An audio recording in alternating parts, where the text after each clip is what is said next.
Hey, welcome to Clarksville Vibe the show where we tell the stories of the people here in Clarksville, Tennessee who make this place the greatest place to live in America. I am your host, Kevin Kennedy Jr., local pediatric dentist, and I am super thrilled about the episode that we have planned for you today. Not only is he a good friend, he is a dynamic leader, somebody that I look up to quite a bit, far more talented than he would ever give himself credit for.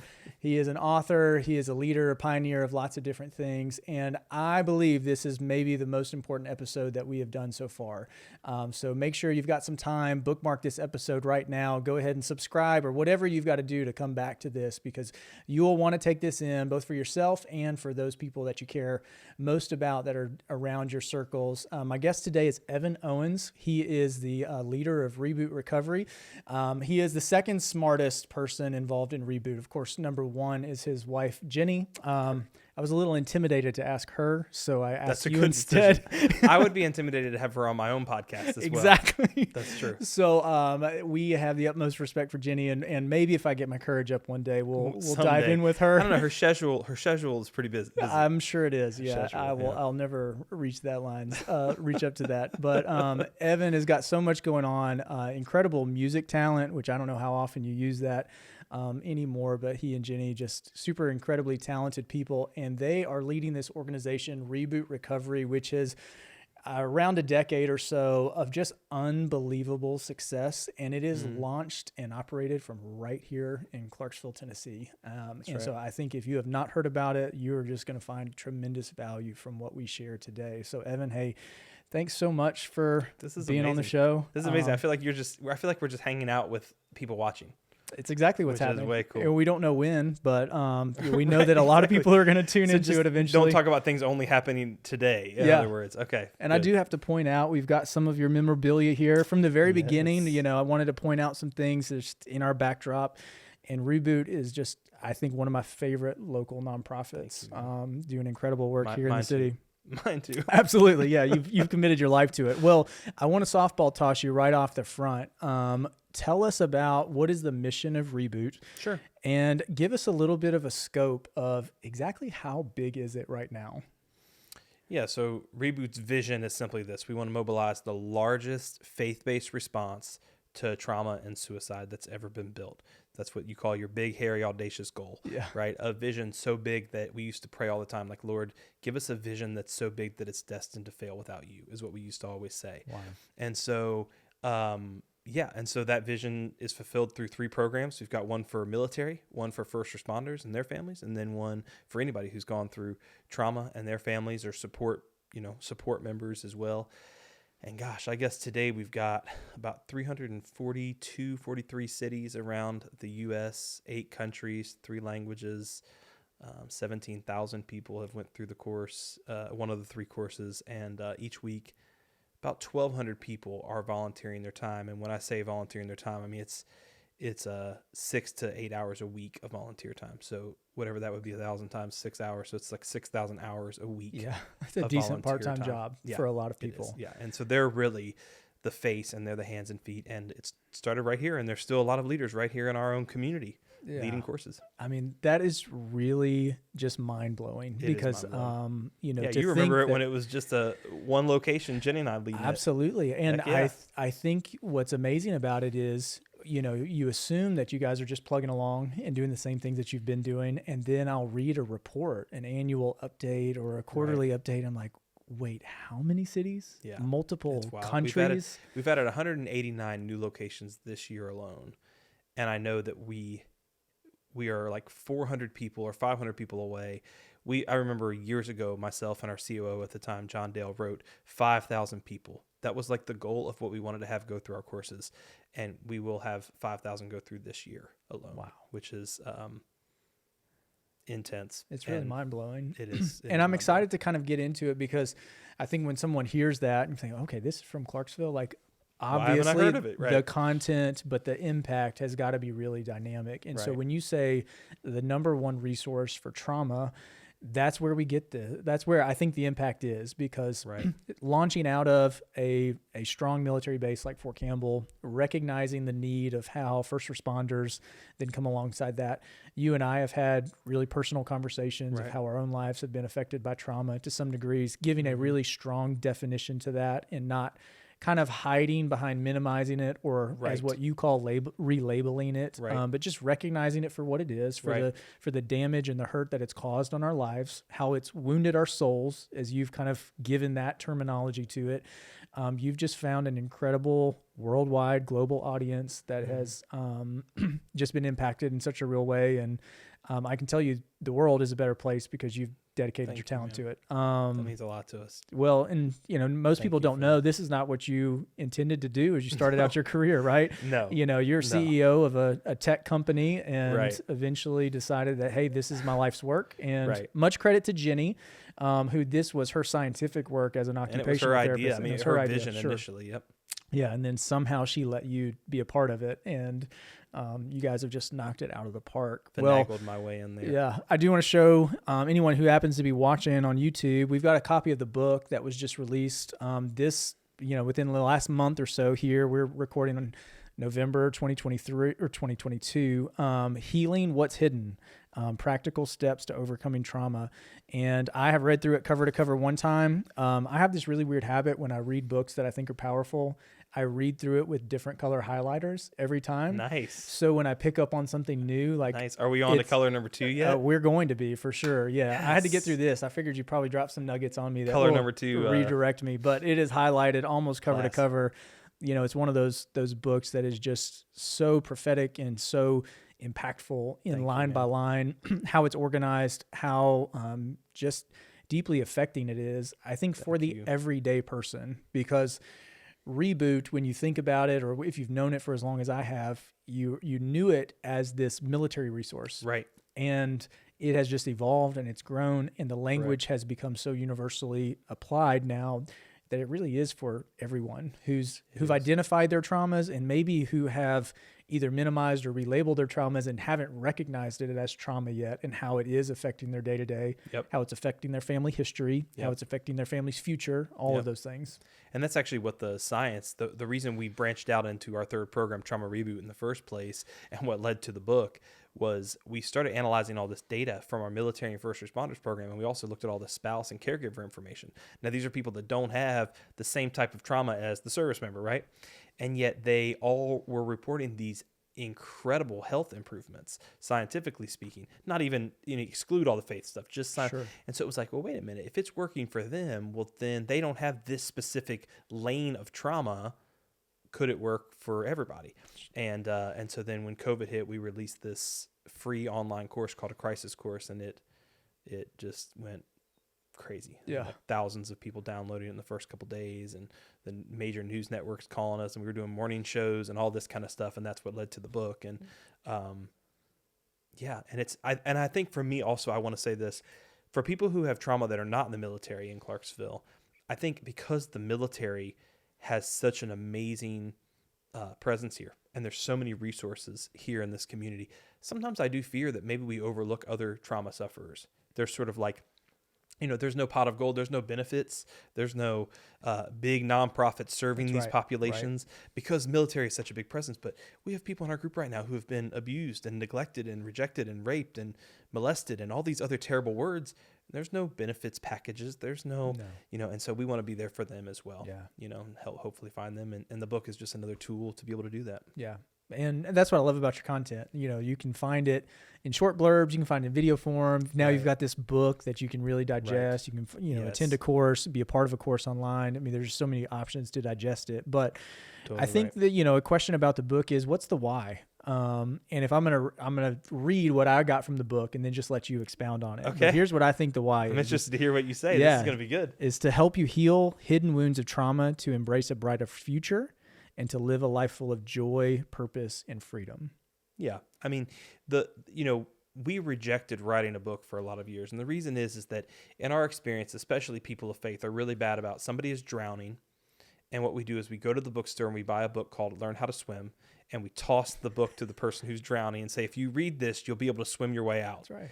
And we never wanted to write a book that did that. And we never wanted to write something that people tossed on top of. I mean, all of us have been in that place of desperation where we go to somebody and someone just hands us a book. And it's like, thank you, but I don't have the capacity to read this right now. That's a deep exhale.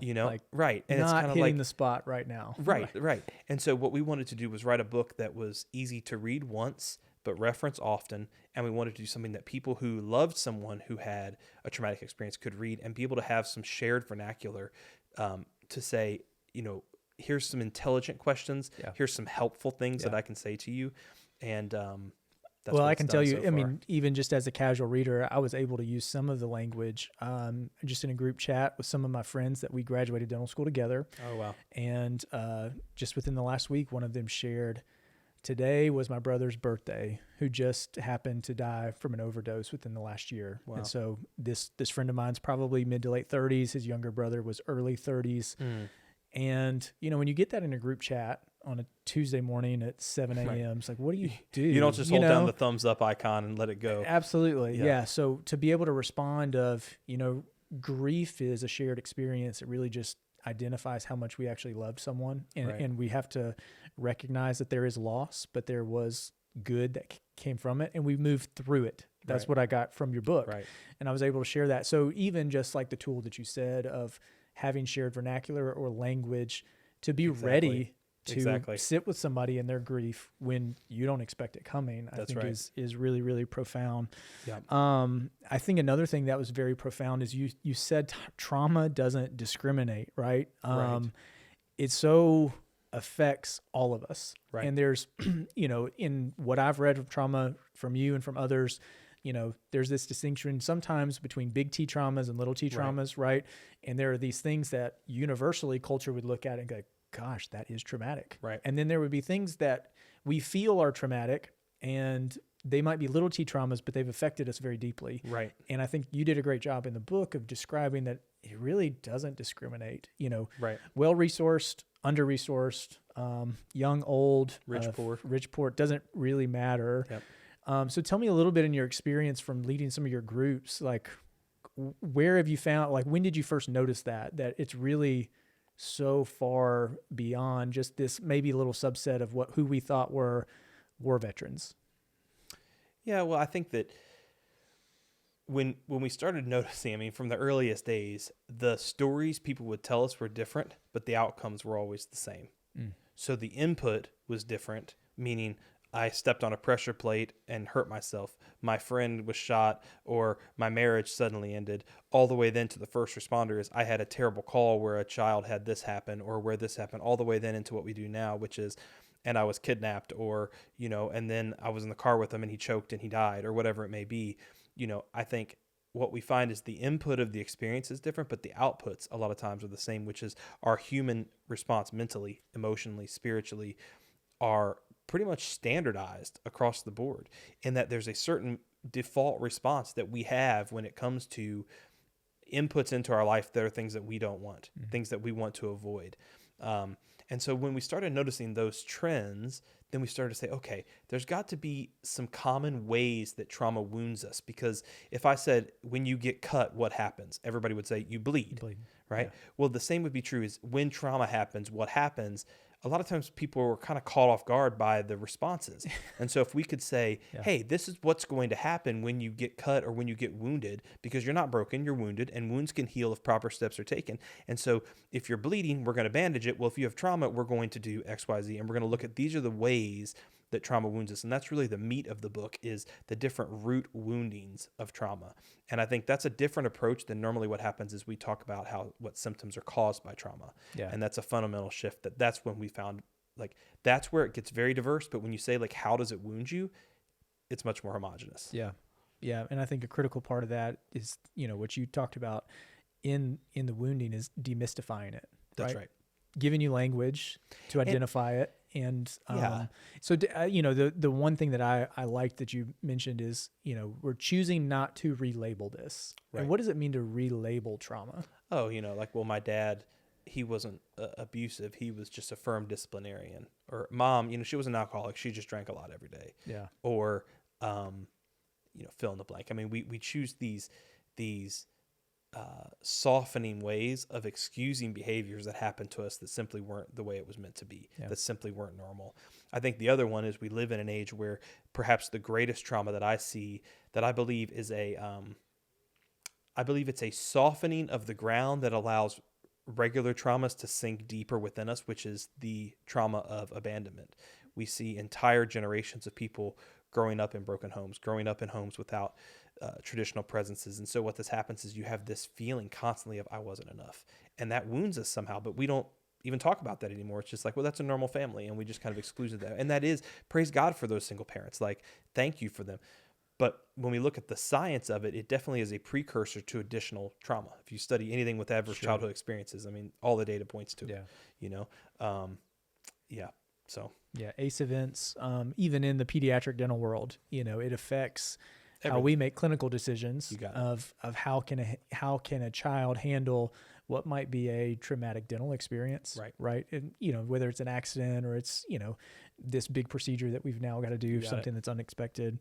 In the book, you talk about 4 responses to trauma, you know, deny, cry, numb, run. I thought they were pretty profound because, and then there was a 5th one that didn't rhyme. So I didn't put, we added in it, which was, I forget what it was now. It's, deny, cry, run. There was a 5th one that doesn't rhyme. It's like humility or pride or something like that. I was like, it doesn't rhyme, but we're going to mention it here real quick. That's a classic one. So, you know, as you're coming up with these responses to trauma, you know, I don't know what your childhood or upbringing was like, but all of a sudden you go from, you know, high school graduate, you went to school at Belmont, you know, fantastic musician, got all the talent in the world, CEO, and then you enter this world of trauma and you're like trying to piece these puzzles together, and these are the responses that you see.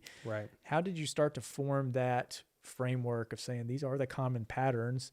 And another question is, how did you process that? Because you know, as you have somewhat of a safe childhood, is would be my guess, somewhat, then you enter into this world of nothing surprises me anymore. I mean, I'll say this. People ask me, how has Reboot changed me? Is probably the most common question that I get asked on like national podcasts. And I would say it's taught me to never underestimate the depravity of mankind. That every time I think I've heard of the worst way of doing evil, I hear another story and I'm like, I didn't even know that type of evil was possible. So it's definitely changed me in that way, but it's also changed me. And that I've also I never underestimate now the power of a redemptive God. I never underestimate the power of a resilient person to be able to push through what they've been through and find purpose in it. And so how did I come up with those? A lot of people don't know this about Jenny and I's story, but I mean, we started doing Reboot at a time that was super tumultuous for me. I was going through a lot of really personal crisis. I had my first ever suicidal ideation that was very vivid. I had, you know, a plan in my brain. It was bad. And so that was the first time we invited 3 people over into our house for our first Reboot conversation. So as much as we were leading a discussion, really, we were kind of all in it together just through different experiences. And so people forget that we did that for 5 years. I mean, on a military base, in our home, and down at Operation Stand Down in Nashville, we led 3 groups a week for 5 years. Each group had 15 to 20 people in it. So, you know, 3 nights a week for 5 years, you're absorbing all of this information and all of these stories. And I like to think that with the first curriculum, it was less at that point different than the book or some of the newer curriculums. It really wasn't me writing something. It was more like I was assembling and organizing what everybody had told me they wished everybody else knew. And so I almost felt like this vessel, similar to my music industry of songwriting. Like I felt like I was given these stories and I felt like I had a unique gift of saying, let me organize them and categorize them so that your stories and your ideas of what helped you can help someone else. And I think that changed in the future curriculum. Now I do feel like I've got thoughts of my own, but I think the first curriculum really was that. I mean, that's how I organized it, was slowly over a really long period of time. 5 years is a long time to do something. Right. Most people, they have an idea, they try to launch an organization, and a year later, if it doesn't work, they're done. I mean, we did it for 5 years and nobody even knew we existed. And still a lot of people don't know we existed. So it's okay. Well, you know, one of the things that I think you've probably added, maybe you didn't come up with this, but you're the first person that I've heard use the term consistently, is this idea of being soul wounded. And one of the critical parts about Reboot, and I don't think it's an absolute necessity of people of faith to be involved with Reboot or read the book at all, and you make that very clear, but it is a fundamental part of what you believe is going to provide the most healing. That's right. And when you describe soul woundedness, either from everyday traumas or these big, you know, egregious, like everyone would understand that this is a traumatic episode. When did you start using that language of having soul wounds, and what does that mean to you when you're just describing it from the ground up? I mean, from the very beginning, our initial slogan back in the day was Reboot Combat Recovery was the first organization name, was healing the spiritual wounds of war. So, I mean, from the very, very, very onset, we kind of approached it from this quite analytical perspective, which is, I don't care if you're any faith or even no faith, most people will agree that we're made up of mind, body, and soul, or mind, body, and spirit. And so if that's the case, well, then we used to not really believe in mental health. Like, go back to even pre-1960. There really wasn't much evidence to support mental wounds by trauma. Well, now, if you went to anybody and said, can trauma wound your mind? They'd all be like, absolutely. Yeah, of course. Like, well, how do you know?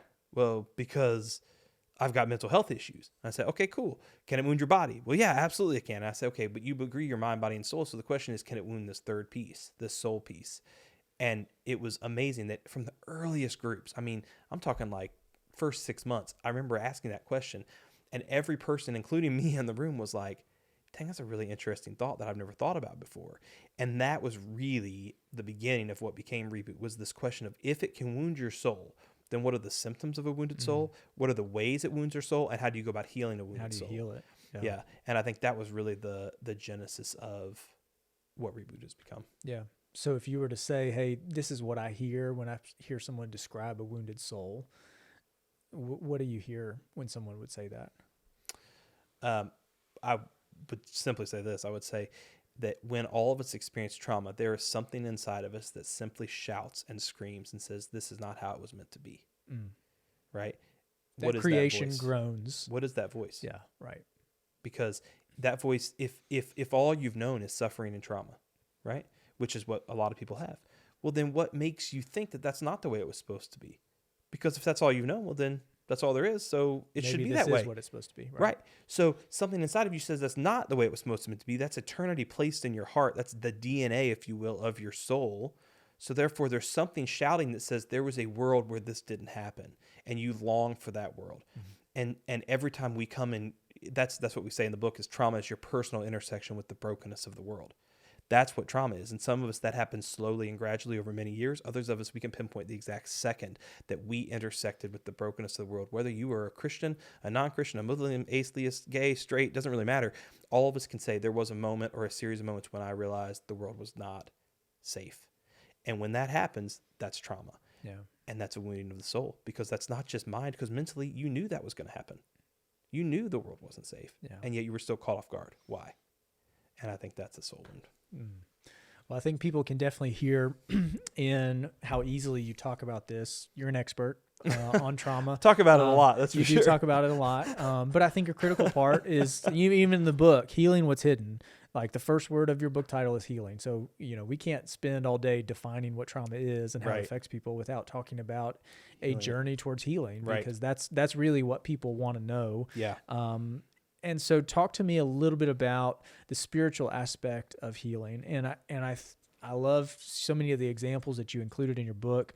But one of them was God heals trauma by restoration and not replacement. Yeah. Yeah. I thought that was a good one too. Yeah. I like that part where the book talks about that, the verse says that he's come to make all things new, not that he's come to make all new things. Yeah. And I think that for us, a lot of times, when we've gone through trauma, we discard so many parts of us that were good. We lose our confidence and our trust in others. We lose our trust in God. We lose our trust in our own decision-making. And so we end up having this shell of who we originally were. And what a travesty, when we start believing all these lies that we're rejected and we're no good and we're useless and we're powerless and we're all these worlds. I mean, these are the very lies that it says that we have an enemy that comes to steal, kill, and destroy. And to the verse 4 says the life, the abundant life. He comes to steal, kill, and destroy that abundant life.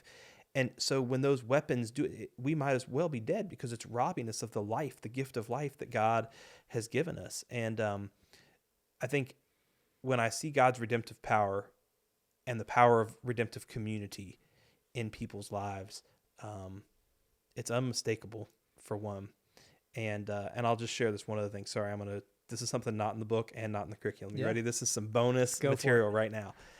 we were just reading the story where Jesus heals the blind man. And if you're not a Christian person and you're watching or listening to this, you'll know this story because it's the lyrics of Amazing Grace. I once was blind, but now I see. And in that story, like, Jesus goes up and he spits on the ground and he gets some dirt and he makes mud, and then he rubs this mud on the dude's eyes and he goes and he sees.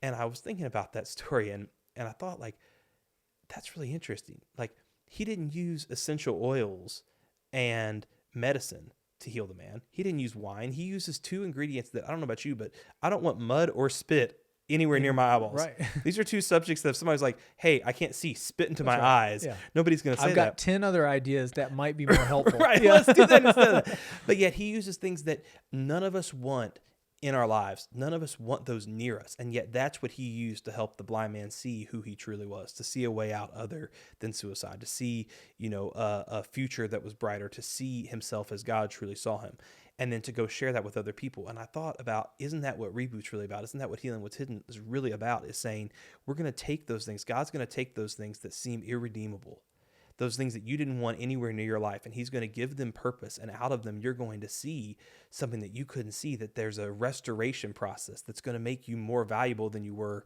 before. It's going to make you even more whole and full than you could have been. And I think that's what we're talking about there when we talk about God's innate response is restoration, not replacement. He doesn't just discard you. He didn't just say to the blind man, like, sorry, you're blind, good luck. Like, he used these bad experiences to help him see, and that's what I hope we see. So that's a little bonus content and not in the book. Maybe it'll be in the next book that probably won't happen. You never know.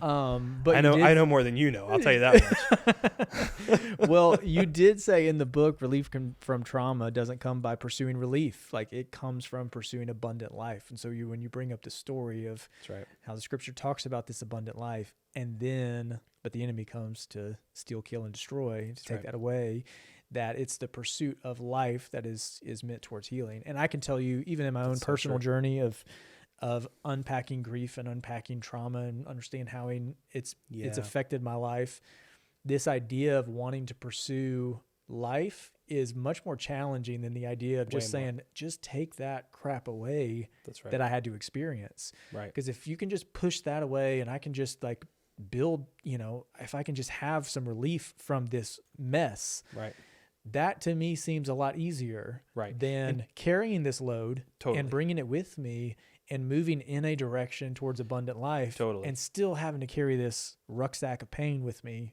along the way. And people get it so twisted. I think this is one of the reasons why so many of my friends who are not Christian people, who don't agree with my worldview, feel this, is because in Christianity, we've really started teaching replacement. Right? We've started saying that when you become a Christian, all this stuff is going to go away. You're going to have this better life. And when it happens, we just need to proclaim freedom and you're going to get freedom. And it's like, but that's not what we see throughout any of the scripture. Instead, we see the cuts, the bruises, the scars still remaining. Yeah. And I think that's that restoration piece. And I think when you start saying, hey, I'm going to pursue life as opposed to I'm going to restore, or I'm going to pursue this perfection again, this total replacement of my life, like the new normal, the new me, I think we do ourselves a disservice because we assume that things that have bumps, bruises, and scars are less valuable, but that's not necessarily true, especially not when it comes to humanity. Mm-hmm. I mean, this is the value of wisdom, and and I hope we get to talk about Romans at the end a little bit, because I think that's the idea there of this idea of like, how do you find healing? And I think we have this, I'll just talk about it now. We have this great time. Thing in this we have this thing in our culture where we believe that the way we relieve someone and the way we help someone heal is by removing them from suffering. Right? So you're going through a hard time. Let me give you some money to make life easier. Let me take you out of this problem. Let me help you medicate it so you don't have to feel what you're going through.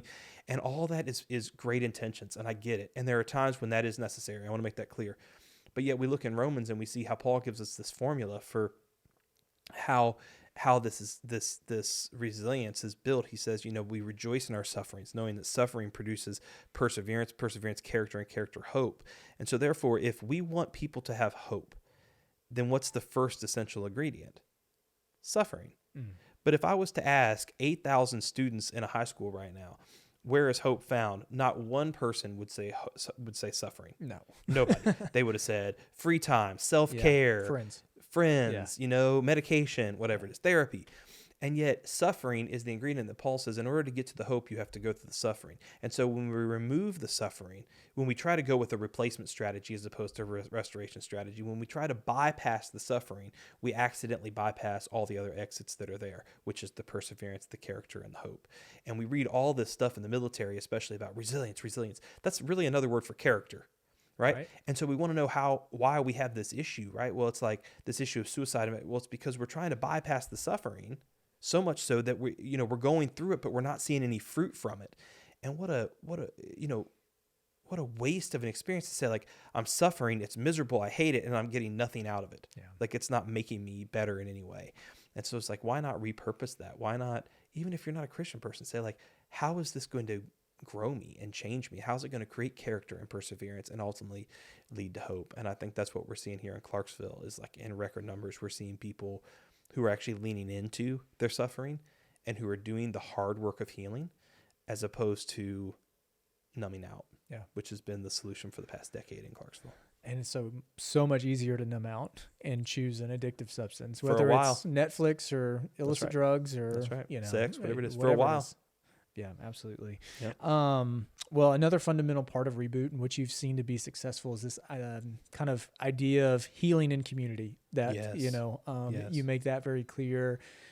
So, you made the comment of, like, in the book, like, I'm not really sure if we wouldn't get the same healing if we just came and played ping pong for a few hours together. It's like this community is so fundamental to all the science, all the words, all the terms, this great research that goes into it. Community plays such a unique role in it.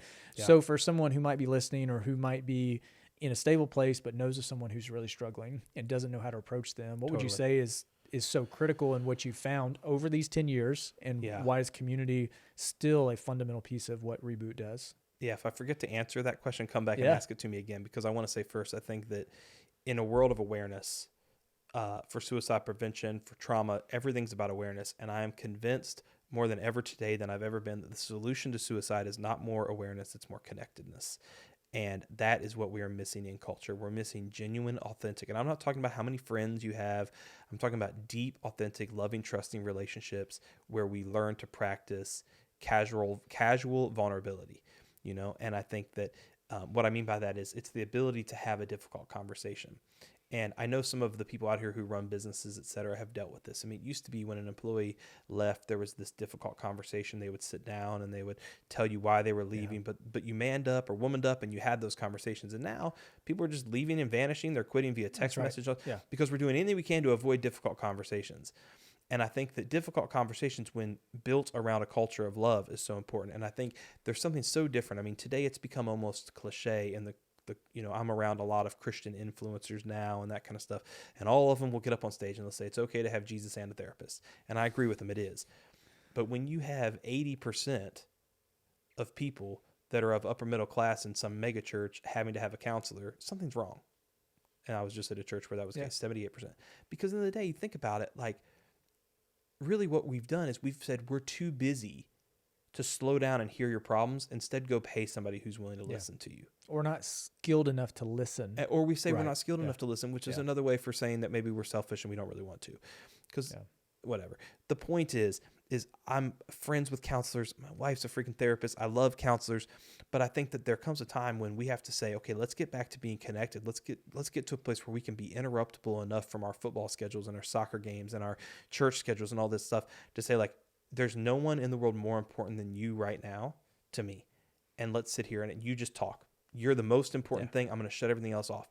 And I want to ask you, if you're watching this, when's the last time somebody did that for you and said, you're the most important person in the world to me right now. You have 100% of my attention. Yeah. And that is what the world is so desperately seeking. And that's what they're finding in Reboot courses, So if you want to sit down, back to your question, if you want to sit down with somebody and you don't know how to start the conversation, it starts with the heart posture of curiosity. This is the thing that's missing. A lot of times we think we have to have answers or good questions or passive listening skills or all these other things that I train people on all the time. But it starts with genuine curiosity. The question you have to ask yourself is, do I love people and am I actually curious about their story? Because if you're actually curious about their story, they will talk until you have got to go home and needed to have been home an hour and a half ago. Yeah, right. Right? But I find a lot of us, you know what? We're actually not curious. Instead, you come forward for prayer on a Sunday. Tell me what's going on. Great. I just gave you the 2 minutes. We got the next service coming on here. The music's already loud. My breath smells like stinky coffee breath. So what I'm going to do is an exit strategy to tell you I'm done listening. I'm going to say is, can I pray for you? Yeah. And I'm going to send you on the way, and please don't come back. Yeah.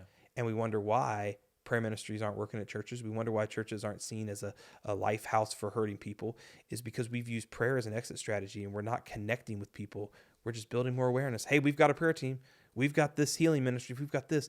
And when I see this connectedness combined with curiosity, if you do that with somebody, I guarantee they will open up to you, and you will learn stuff about them that you never, ever knew. If you just ask 5 questions, that's my rule of thumb.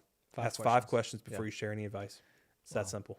That's a pretty good nugget. When's the last time you asked somebody 5 questions in a row and didn't speak? It didn't speak. Yeah. I mean, it's and also it makes it super easy on you. You just get to sit there. Yeah. It's like zero. It's passive energy. Yeah. As people ask me about this podcast, and so I was like, how do you do that? I'm like, well, honestly, everyone's favorite subject to talk about is themselves. Right. That's it, bro. So all I do is ask it. questions. That is totally it. That's totally it. They're really good at that. But I like the connectedness and the idea of curiosity, because this is a tool that I gained from somebody recently. You know, I was talking to him about, you know, even just communication struggles in marriage of, you know, my wife and I tell her, I give you more in conversation than I give to any other human being. Like, is there an issue with me where you still feel a lack of connectedness sometimes in just regular day-to-day communication? And he pointed out to me really quick. He's like, well, Kev, you get from other people what you give them. So if what you're giving to other people is, hey man, how'd your fantasy team do?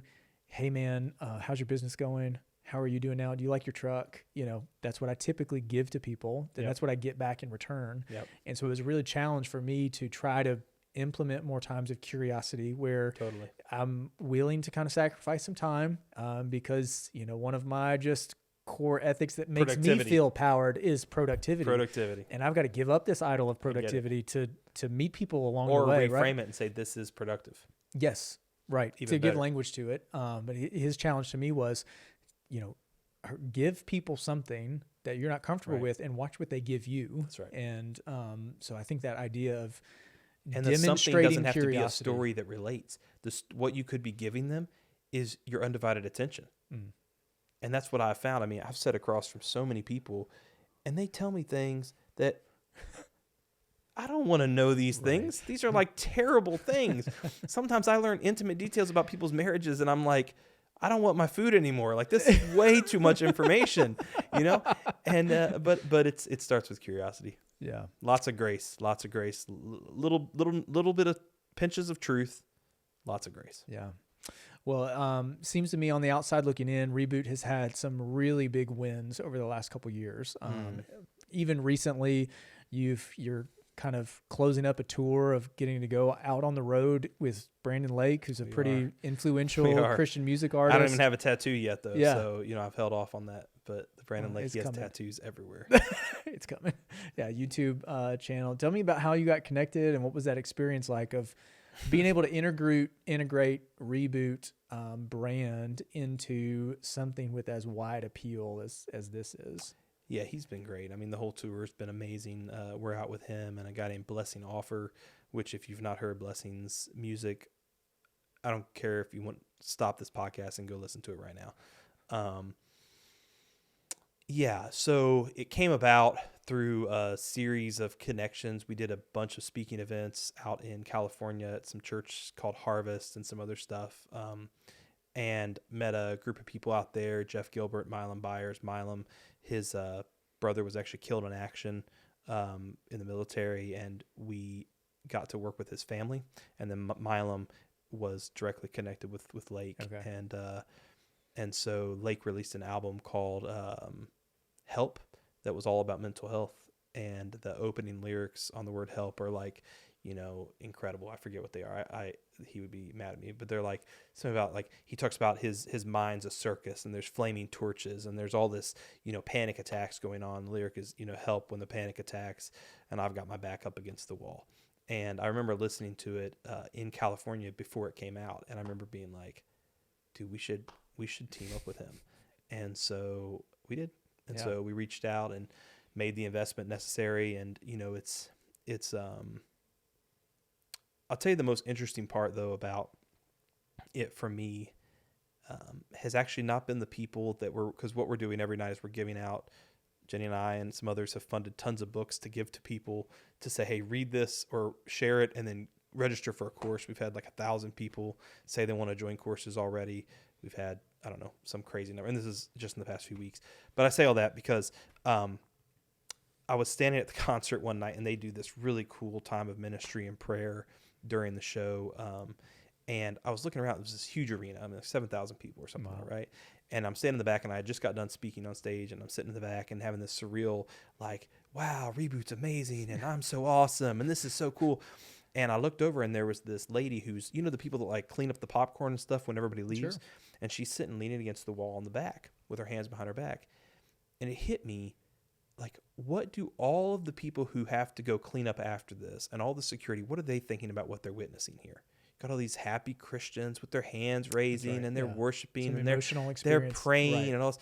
And I thought to myself, like, none of these people, after we're talking about this incredible spiritual thing, not one of them is going to slow down on their way out of the aisle and say, how are you doing? Yeah.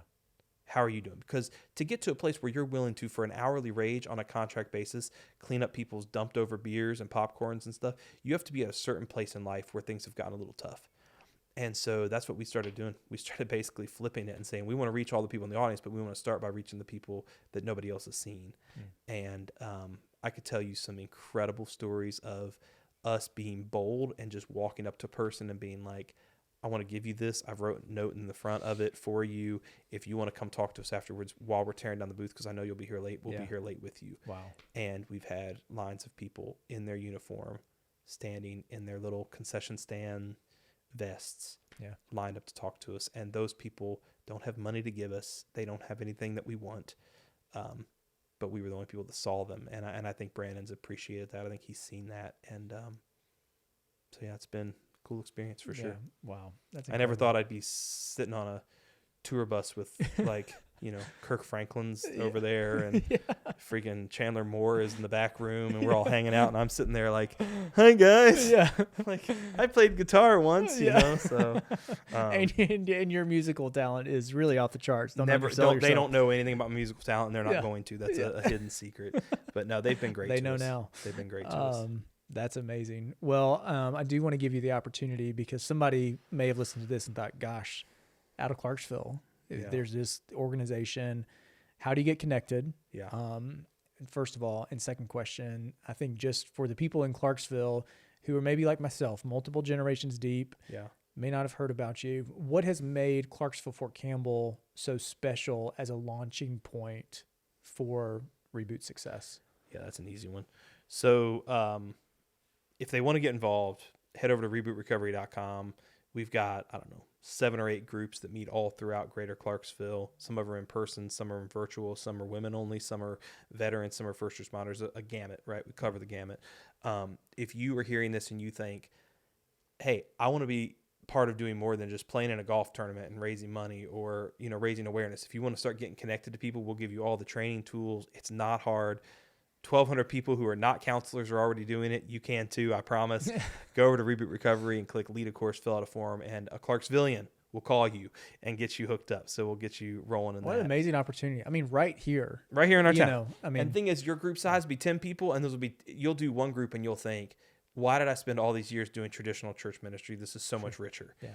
I don't mean that to put down regular church ministry, but when you've been pouring water on flooded lands for a while and then you actually see barren desert and you start pouring land and you start seeing stuff crop up, it's like it's the most spiritually rewarding and human rewarding experience I think that we can have. Yeah. So that's that. Why Clarksville? And why do Jenny and I stay in Clarksville?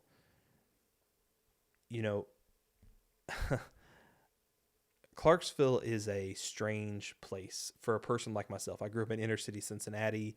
I was the only white kid on most of my sports teams. My nickname was Cream or Twinkie, depending on or Oreo cookie. Anything with white depending cream. On the grade, yeah. Anything with basically color of cream related to it was my nickname. And so when I went to Belmont University, it was predominantly a white school at that point, right? It still is, I think, but it's gotten more diverse. And I think for me, socioeconomically, racially, et cetera, I kind of wanted to be someplace where there were people from every walk of life.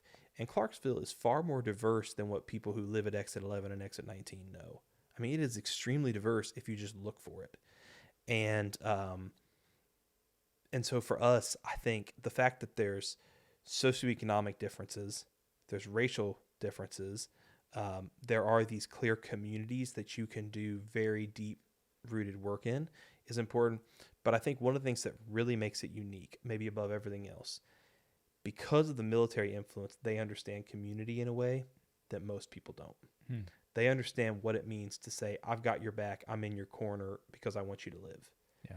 And that is something that if we're going to mobilize the largest faith-based response to suicide ever, if that's what we're going to do, we have to have leaders. We have to have people who know what it means to say, I'm going to be responsible for this one person. Wow. And that's something that I think baked into me, that I feel so blessed to have had that taught to me. I didn't know that. I didn't understand that I needed that. I didn't know what it was like. The fact that one person is the difference between me accepting help and not accepting help. One person is the difference between me starting Reboot and not starting Reboot. These are all true statements. And I think about that in our society, and I challenge people all the time to say, become a monthly donor. We call it our One Life at a Time campaign. Become a monthly donor and say, my family and I, we're going to support one person through a course this year, because that one person, 42% of people that go through courses will become volunteers and leaders within our movement. So it will just self-replicate and flower and blossom. Yeah. And so that's what I would say to people. That's why Clarksville is such a huge part of our story and always will be. Yeah.